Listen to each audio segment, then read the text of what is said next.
Hey, everybody. Welcome to the Heat Press for Profit live podcast, where we will be streaming live to you every Friday throughout 2023. And I'm excited to kick this off. So I have Jenna Sackett with me today. I'm Josh Ellsworth, and we are so excited to welcome you in. If you're watching live, you may be watching on Facebook, YouTube, or LinkedIn.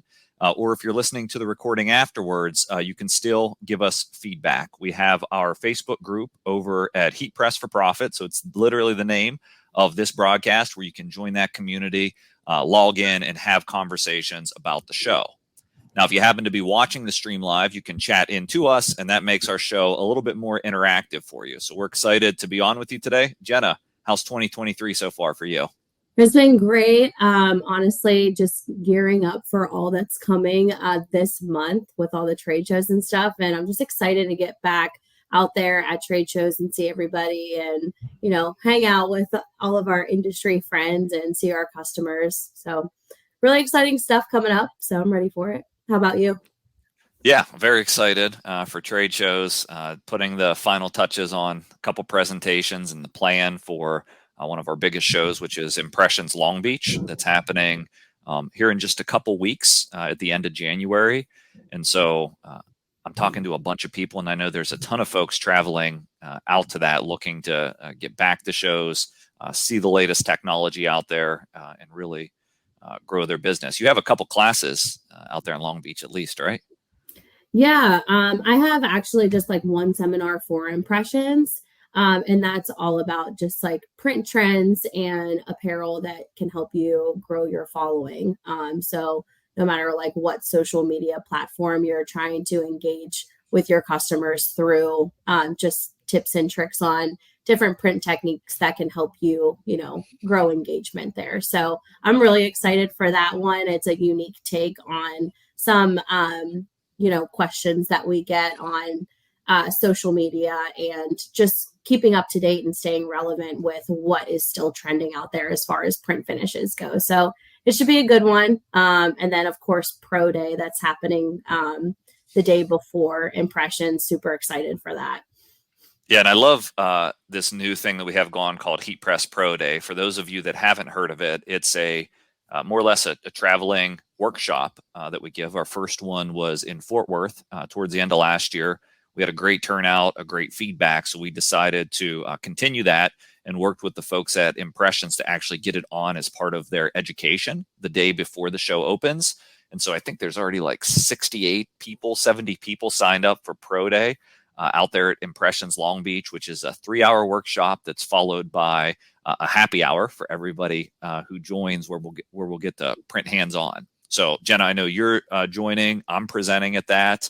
And then we also have our other educators. Dave Connor is going to present, and Jennifer Johnson. Yeah, it's definitely a really good lineup as far as presentations go. A lot of great information. I'm just like kind of thrilled at the excitement we're getting from people coming out a day early before the show just to come and see what's new and then get to network afterwards as well. That's one of my favorite parts.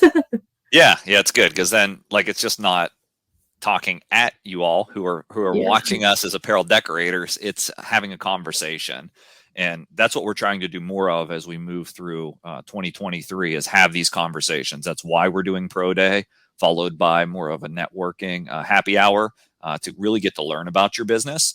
And that's also why we've decided to launch this new type of content every Friday throughout 2023. Is just to be more active and engaged in conversation. So while Jenna and I are kicking this off on future lives, what you'll see every Friday, make sure you bookmark your calendar at 12 p.m. Eastern time.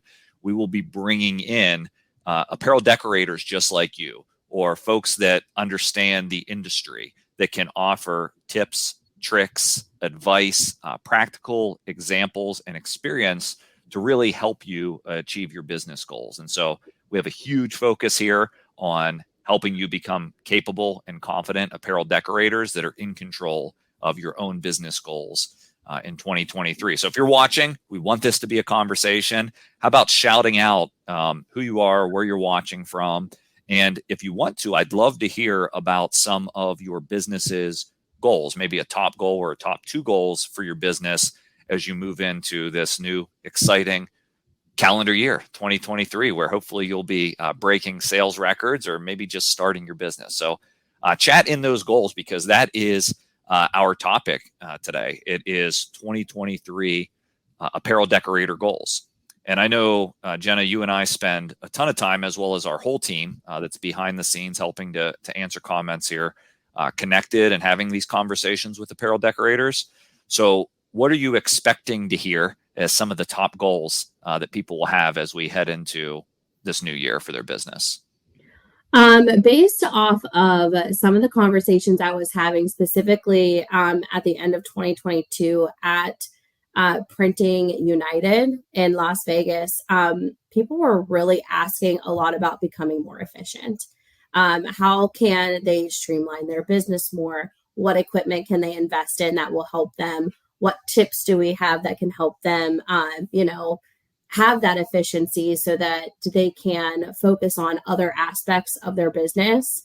So I just see that continuing in conversation as I'm chatting with some of our ambassadors or other industry partners that we have. That's just been a really big topic. I think people are just trying to revisit, where their business lies and have a little bit more structure, because when people grow fast, which we see a lot of our customers doing, they get a little anxious and wonder, okay, if I'm really going to take this to the next level, be able to grow even more, I need to become more efficient. So that's been a big one.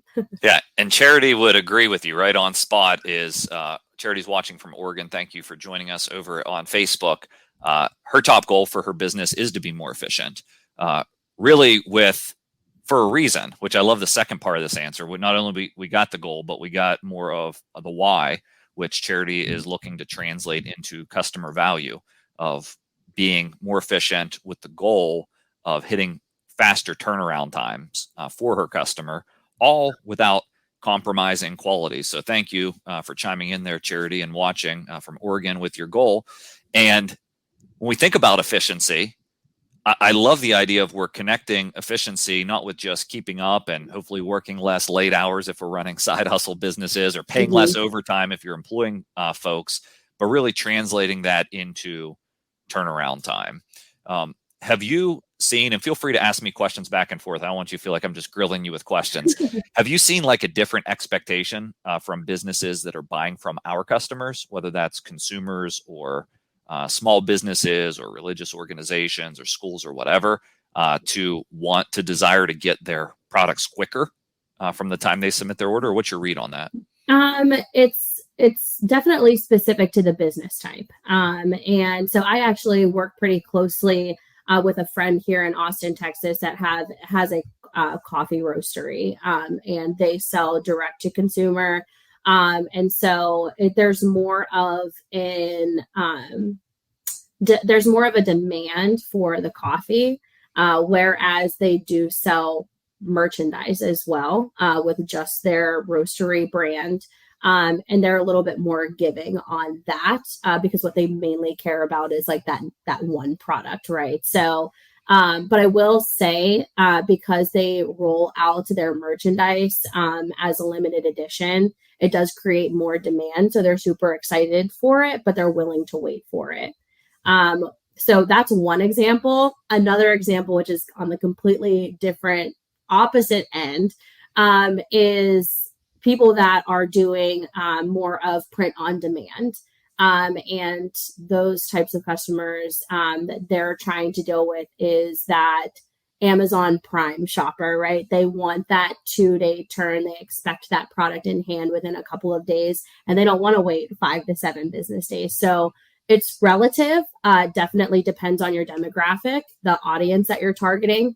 But I would say more so than not, people want the product they're coming to you for in a lot faster than those 5 to 7 business days that has been previously known for. Yeah. And we were just chatting that I've gotten to some heated debates about kind of the triangle of price, quality, and speed, right? Mm-hmm. And speed really ties in to the efficiency. And what we heard from the comment there was her business is really to increase on the speed, become more efficient without compromising the quality. And so I think from my perspective, if you're delivering on the fastest turnaround time and you're providing the best or great quality, it really allows you to drive up price. And so if you're delivering on those two things, you don't need to be the lowest price in the market, because odds are you're investing some of your money into being the fastest or investing into a different quality of goods to be the highest quality end product. And so I love that we've identified that as a goal, to become more efficient, to not lose the quality. And I would just make an encouragement to also look at your pricing, which ties into a goal we hear from Patty. Patty, thanks for always joining us, sharing and watching. And Patty, one of her goals is to increase pricing and really to continue to track pricing and profit. And then there's some specific goals on new equipment investments and mastering that. And I love this, sharing what she makes on social media. And that's a really big part of what we're trying to encourage here, is getting apparel decorators sharing with other apparel decorators to grow the community. So increase pricing. Let's dive a little bit deeper there with the goal of probably increasing profitability. That's definitely a big category for goals. Yeah, I think a lot of people, some businesses kind of try to avoid increasing prices because they don't know how to approach it, right? And we give a lot of tips and tricks on, good, better, best marketing strategy and what your prices should really be. But I just feel like you have to spend money to make money. You want to be able to provide those price conscious customers with what they're looking for in their price range. But I think that you can't be afraid to show them new product, whether that be a different style of t-shirt, or maybe instead of a flat print, maybe you're offering them something a little bit more dimensional, but definitely something that kind of gives them a reason to want to pay a little more, but also come back as well. Yeah, and I think tracking it is key, right? In order to understand the relationship between profit and price, you have to understand cost, right? Or there's no way you're going to get to it in true cost. So I feel confident just knowing Patty and some of the comments she makes. She has done that and will continue to do that. But I think that's great advice for startup apparel decorators, as we share. And we've had some comments about people wanting to start their business perhaps this year, is starting it by measuring things right away, because just starting it and not having an understanding of your cost and how your labor factors into your cost, paying yourself, and also understanding how your space or your marketing expense or your sales expense plays into the cost, is going to leave you tracking one number. And I find most decorators track this number. What's their bank account at today? And what's their bank account at tomorrow? And that's really the ultimate gauge of success, is that we're increasing that number. But to really take control and increase that number in a scalable way, we have to get to it at the order level, at the customer level, at the product level. So try to take those deep dives. If one of your goals, like Patty's, is to raise your prices, to increase your profit, presumably, you really have to understand your numbers from day one and understand the levers that are going to allow you to do that without losing customers. And I would say too, a lot of it is like an intimidation factor, right? And that kind of boils down to just knowing the value of your brand and the product that you offer, and standing confident behind that. But I think that intimidation also is fueled by some of the customers that do give them price pressure, where they just want to wheel and deal and get the best price from you because you're a small business owner or whatever it may be, and they feel like they can do that with you. Yeah, and I believe price pressure is an absence of value established. Basically, what the client is saying is, I don't value what you're offering me at the price that you're asking, and so I'm going to try to score a deal, right? And once that deal happens, I find that it persists. right? And so if you establish a client on the idea of a discount, and there's certainly a time and a place and a strategy to discounting or discounting your price. I'm not saying that we should never do those things, but I'm saying we should never discount the price because we failed to establish value. And so establishing value, sometimes you can back up and say, hey, does this customer really understand what I'm offering in the way of turnaround time and quality, as was noted earlier? Or maybe we're not talking to the right customers, right? And we're more reactive to what customers are coming to us versus being proactive of identifying our ideal customer and being very intentional about crafting an offer that does deliver value and finding lots of customers like that, optimal customers. So I think on the road to goals around increasing profit and increasing efficiency are identifying the exact right customer target, so you can make sure that you're building the business in a very strategic way. So I love that. So we're broadcasting live, guys. For those of you that are watching this on Facebook or YouTube or LinkedIn on the Stahls and Stahls Transfer Express pages, we'd encourage you to join with us and share your top goal for this year. Also shout out who you are and where you're watching from. For those that are listening afterwards on anywhere you listen to podcasts, we thank you for subscribing to this podcast. We'll be publishing new podcasts every week. And you can certainly join us live if you want to participate in the conversation. So we have Brandy watching. So hi, Brandy. Great to see you. We have our friend James watching. Nice to see you. And thanks for your feedback. We have Larry out there in Raleigh, North Carolina watching. Thanks for joining us on YouTube, Larry. And we have Shayna also watching and sharing some feedback on some stuff she's been watching on the Stahls TV YouTube channel. So can you remember back to Printing United and when we recorded these Heat Press for Profit lounge videos that Shayna's referencing here, Jenna? Yes, they were great. Honestly, probably one of my favorite things we've done as far as just something unique and different to get people more engaged in education on the show floor. We had some really great guests there showing their business experiences and other industry experts. So it was a lot of fun. I'm excited to do that again. Excellent. And good to see Trevor, as always, from my neck of the woods. I guess no longer your neck of the woods, Jenna, southwestern Pennsylvania here. Jenna's now a Texas gal. And we got some Texas people joining us. All right, we'll shout them out here in a second, but I saw this one come up in my feed, so I wanted to pull this up from My Print Shop Customs, watching from Connecticut. Another investment in a 360 IQ hat press, which is just the latest press on the market to decorate headwear.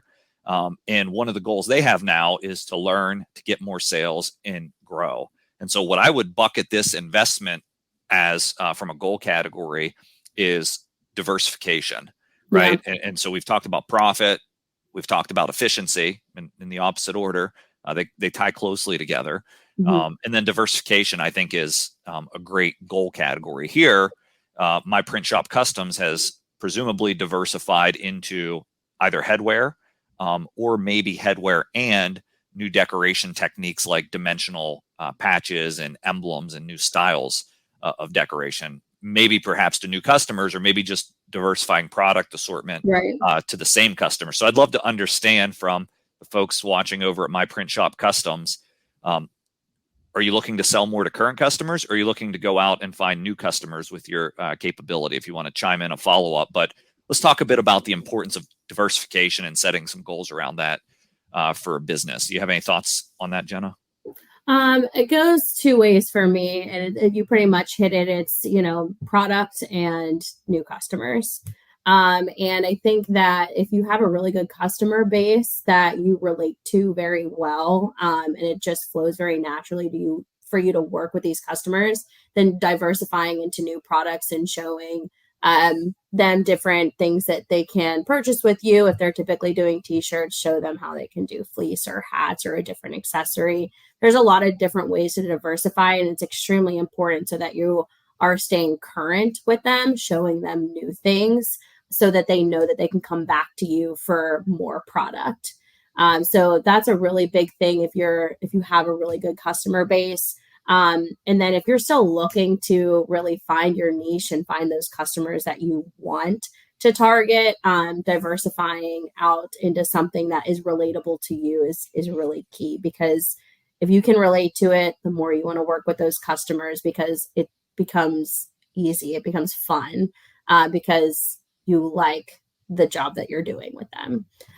So for me, if I was doing apparel printing and I wanted to diversify, I would definitely go after like cheer and dance, and then naturally maybe do shirts for moms or sisters, siblings, whatever it may be, supporting them. So just making sure it's relevant whenever you diversify. That way you're not trying to be everything to everyone. Yeah, absolutely. So diversification on product assortment is great to sell more to current customers and increase your average order value. And then I think not to be forgotten is diversification of customer base and target market. That may require you to craft a slightly different offer if we're really building value for that customer type and they value something different. For instance, a cheer and dance group would probably value something different than, let's say, a small business like a coffee shop, right? But I think it's good for an apparel decorator to have a diversified set of customers in their portfolio. That way, if there's, just like good investments, if there's a downturn or something is trending in the wrong direction, perhaps we have another market that's trending up or flat to sustain us, so we don't end up too reliant on any given market vertical. So I love that goal. I love the investment. I don't think we have a follow-up comment yet on exactly the 360 IQ investment, but we appreciate them listening in. So, hey, there's a little bit of Texas in the house. Dolly Bell Designs, thanks for watching. And our good friend, Frank Good. What's up, Frank, from Houston, Texas? Terrence watching from Nebraska. And I love this one. Lori, listening while working my day job here. Hopefully you don't have us out on speakerphone or anything, Lori, because I'm going to say something. So this is the warning, right? What I find is a lot of goals that we're hearing from customers is working this day job, and this being the year that they can take that business and grow it to become a full-time entrepreneur and more or less become their own boss. And so that's one of my favorite goals and one of my favorite areas of the business is seeing somebody accomplish that, from idea to start to hustle, usually a side hustle, to eventually I quit and I'm going full-time. And then eventually it becomes I'm full-time, I'm going to hire somebody now and just grow the business. So we love to see that journey for the folks that are tuning into our content. All right. Here's a good goal. Let me pop this one on. You want to read this one to us, Jenna? Yeah, so Becky from Maryland, the goal is to streamline production and review pricing on longstanding clients. Has a spirit wear store with us and has had a huge impact on changing the direction for the new year. Yeah, so we see a little bit there of a couple goals: streamline production and pricing. So that's pretty consistent with efficiency. And hopefully removing touch from the process and streamlining. That implies that. Long-standing clients, so good base of business and increasing pricing. And then I think there's probably a goal that's been accomplished that you want to double down on, is what that sounds like, is moving the business into e-commerce and kind of these group stores as a way to sell. And so lots going on in Becky's business. So congratulations on the growth there. So we have lots of people chiming in. I thank you for shouting us out. Eric, who we're actually going to have on the show, I believe, next week to share a little bit about his business, is watching from Hudson Valley, New York. So make sure you tune in next week to hear about Eric and his business. We're talking about topics and discussion points now. And we're looking to start our business here in California. You should come out to the Long Beach show if you're in Southern California, and you can learn a lot and see us in person and take some classes. And we're going international here, Turks and Caicos. I want to go to Turks and Caicos. Yeah, maybe we can go live on site from there once. That sounds like fun.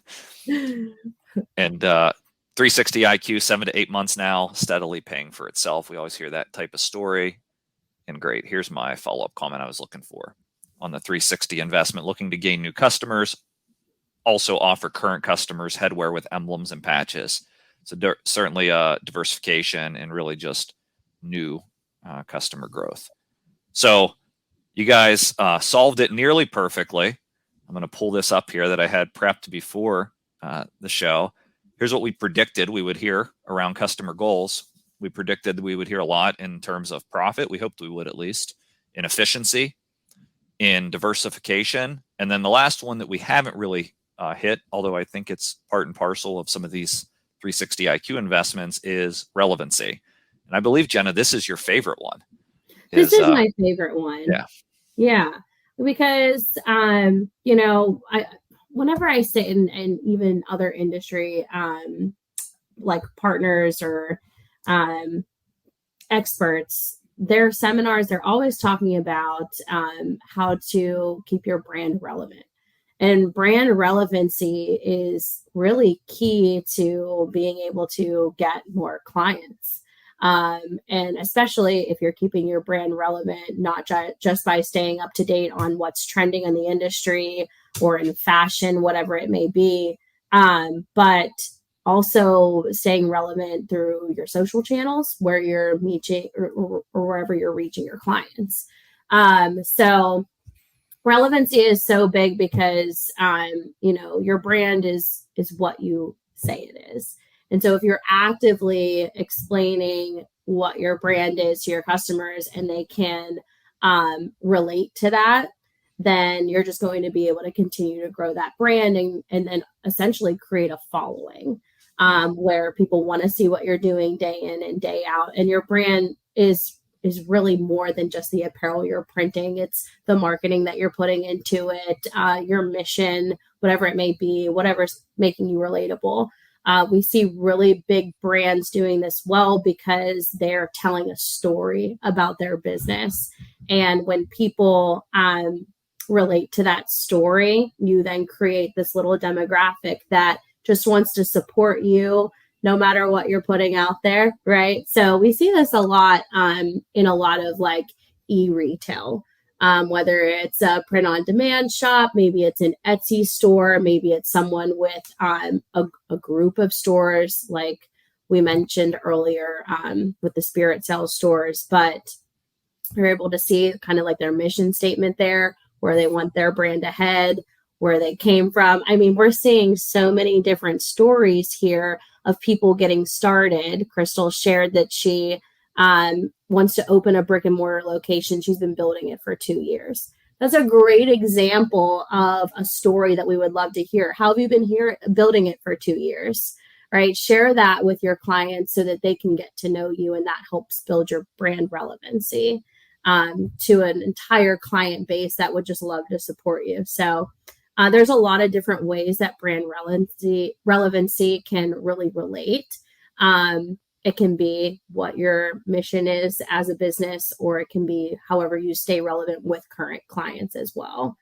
Yeah, and I love that. And I like to think about it. It's kind of like who you are, not what you print, which is closely aligned, to your identity, who you are, which hopefully is driven by purpose. It's some purpose that's bigger than product and profit, for sure. So I think that I love to hear goals around relevancy from a brand perspective.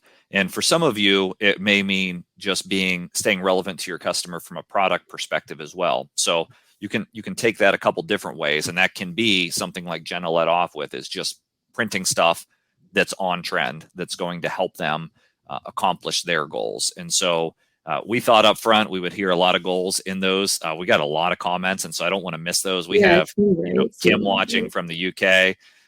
Dolly Bell follows up with this. So want to celebrate this. Oh, nice. Went full-time 3 weeks ago, and I'm so excited. So what a great way to start the new year, and what an accomplishment. We have another Juan watching from Houston. And then this is a long one, so let me read through it here. I haven't read it. So Adria has been doing sublimation heat printing for many years, small scale, now ready to grow, but struggling with the website. Don't have a ton of pictures from years past. My goal is to get this business ramped up, and that starts with a website. Here are some tips what are some tips on how to show all that I can offer on a website? So really great question and goal. So it's like, how do we go out and find customers if they don't have anywhere to go to like check up on our brand to make sure we're legit? And the absence of a website or social media platform, I think, is an absence of credibility and being legitimate. So I do think having that basic brand presence is really good. This is something I've been thinking about a lot actually over the past few weeks. And I would start simple.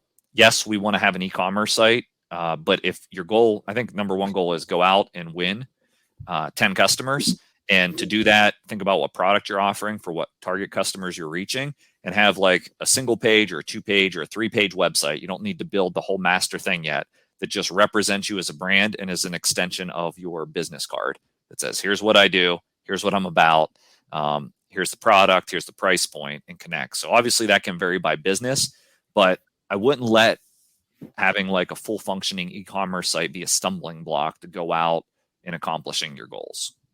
Right. It says that she's pretty small scale at this point. So I would even suggest, since you said that you already have really great quality photos, building out a business platform, whether that be LinkedIn, a Facebook page, Instagram, maybe a Pinterest board, anything that's going to really build this nice portfolio for you that shows your customers exactly what you're able to print, past,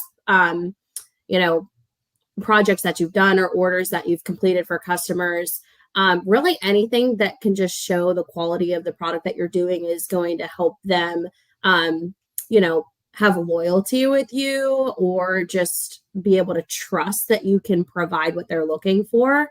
I would say, since it's still a little small scale for you, that just having a portfolio and a place for them to order is really all you need at this point.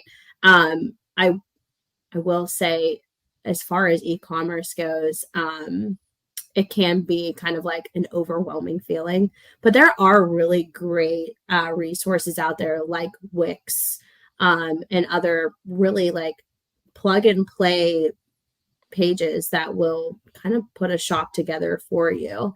I don't know if you can think of any others, Josh, that are pretty easy to navigate as far as that goes, if you just wanted to pop on like maybe 8 to 12 products or something. Yeah, I think Trevor recommended Adobe Portfolio, not e-commerce, but just a nice place. I agree with Wix. I've also seen people pop up and not use the e-commerce side of Squarespace. I've also seen folks use different versions of WordPress. It's more than a blogging platform. So there are a ton of different e-commerce platform choices. And what the commenter had said earlier is she went into this with Spirit Sale, which is more of a client store platform. And so you need to make a decision. Yes, I think you need a website for your brand that basically establishes you as a legitimate company that people can go and see that you are there. But when we talk about e-commerce, you may never need e-commerce just for Josh's tees, right? Because there's strategies out there now where I'll go out and I'll sell to schools and sports teams and businesses, and I'm building client web stores that are more about them. So Albert Gallatin Cheerleading gets a store where I think you said their moms and their families can shop, right? And so there's a lot of different ways that you can tackle it. I think most important is knowing your customer, knowing their pains and gains, and then really crafting an offer that is inclusive of online shopping in the appropriate way before you go out and just build it. I want to share something. Is it this one? I'll wait for you. Yeah. No. Was it? No. Okay. All right. So I love this one though, but retiring in March, congratulations, joining my daughter in her business, hoping to grow customer base and profits, and a real focus here, mom and family tees for local sports teams, hoping to expand. Awesome, Michaela. That's great. Yeah. Very focused, very goal oriented. I love it. Go for it. TikTok. Oh yeah. Great way to grow your business, get it out there, show off your capabilities. I couldn't agree more. I think that's it's a little like underrated in our industry. It's overrated in a lot of other industries where it's just like so saturated, and I know. But I really think that just the way that short form video in general, whether that's TikTok, Instagram Reels, YouTube Shorts, any short form video to me is king, because it is a quick way to grab someone's attention. And we all know our attention spans are very little at this point, just because of how much there is to see on social media. So if you can just print a shirt or in a unique way that, adds brand relevancy, of course, just show them what you can do. I think that really engages people because we're in a really creative and cool industry. So content to me comes pretty easily because it engages people like, oh, wow, I didn't know you could do that. That's really cool. And so next thing you know, you have people wanting to send you their art to see if you can print it. Yeah, I love it. And I would my only caution would be, as long as you start with the customer and there's a ton of audience on TikTok, but make sure it's your audience that you're targeting, right? Because I don't think we should make the assumption that everybody's there, but I love it. If that's your audience, depending on your market that you're looking to go after, I think it's a phenomenal way to reach a nice demographic. Huge. Yeah. Yeah, right? I would say wherever you are already promoting on social, there's a way at this point to get short form video out there to engage with your customers. So if your demographic is Facebook, pop that on your stories. Stories are highly, highly viewed and gets a lot of engagement because they can immediately just direct message you from there. All right, Vincent agrees, 100% agree. TikTok's underutilized. Thanks for commenting and watching us from LinkedIn, especially. I was curious to see if we get any comments coming from LinkedIn. So plenty of comments, plenty of questions. Our goal was to keep this to about a half hour each week so we can be protective of your time and you can know what to expect. We're already a little bit over that, and that's okay. But we are going to ask you to come back next week and join us live. And so we'll have at least 4 hosts running this for us throughout the year. Myself, Jenna, Dave Connor, who does a ton of educations on the Transfer Express website, and also Kelly Walters, who does a ton of education for us, will be hosting. We'll have Dane Clement joining us sometimes. And almost every time we want to have an apparel decorator as we kick off this new style of content that will be consistent every single week at noon Eastern time, published here on Facebook, LinkedIn, and YouTube Live, and then also anywhere you listen to podcasts. So thanks for joining us on our first one for 2023. We appreciate you all, and we hope we have helped you to think about your business goals and given you some ideas to achieve them this year. Jenna, thank you. Thank you. It's been great. I'm excited. All right. Have a great week. See ya.